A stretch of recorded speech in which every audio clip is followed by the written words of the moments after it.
September was Fetal Alcohol Syndrome Disorder Month, and while other development disabilities such as autism get more attention, there are many raising awareness. One such advocate is author and counselor Emily Hargrove, who joins us now. Emily, how are you this morning?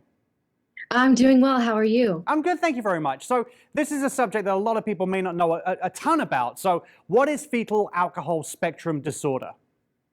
So it's an umbrella term used to describe the range of effects that can occur when a baby is exposed to alcohol while developing. And it can look different for every individual, but again, that's kind of why it goes back to the word spectrum, knowing that every individual has unique challenges and unique strengths. So you yourself have this disorder. So what is it like living with FASD? Yes, I was diagnosed with fetal alcohol syndrome at the age of 1.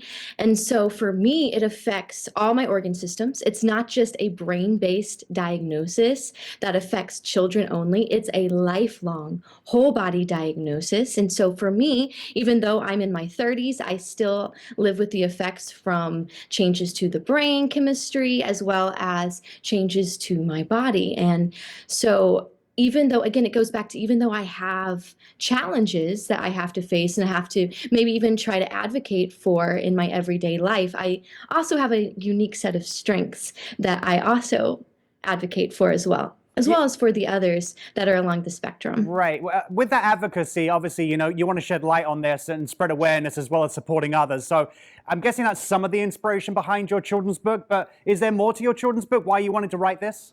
Indeed, it has a lot to do with the fact that once we receive a diagnosis, we are also just living with the negative prognoses that come with that. We're being told constantly, oh, you're never going to amount to much, you're not going to succeed in school, you're et cetera, et cetera. And there's not a whole lot of hope surrounding fetal alcohol spectrum disorders.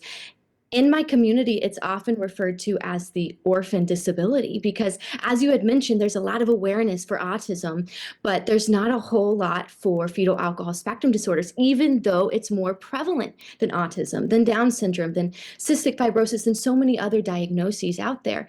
And so, yes, I wanted to get the message out there that, again, it comes down to we're going to have challenges, but each of us can have and find and cultivate our strengths. We have unique stories that deserve to be heard, that deserve to be told. And so this book is not just a book, but it's an interactive journal where I get to guide the reader and maybe their caregiver along this journey saying, okay, yes, what happened to my brain? Let's talk about it. What are some of the challenges that I face within my body? Let's talk about it. But how can we support those? How can we as individuals along the spectrum learn to tell our story, support ourselves, and encourage others along the way? Yeah, you mentioned obviously you have more stories to tell. Clearly you're a strong advocate for this, and with the audience and success of your first book, are there any plans to release any more books or anything else in the works you might be writing?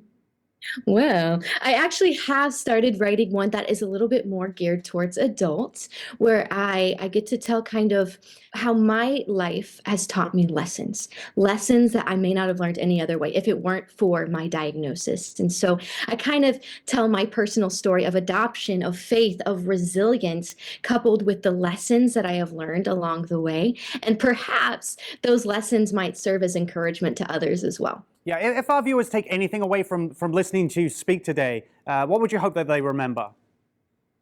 That they are not alone, that FASD is not the end of your story at all. It's just a small part of who you are.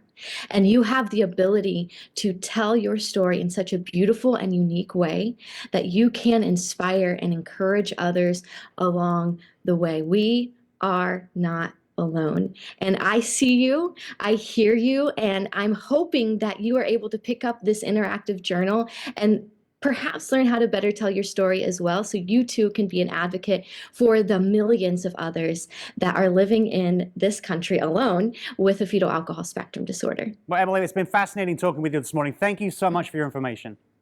Thank you so much for having me on. That's a pleasure. Now, to learn more about Emily, her mission on empowering others, and her published work, head to the website on your screen right now.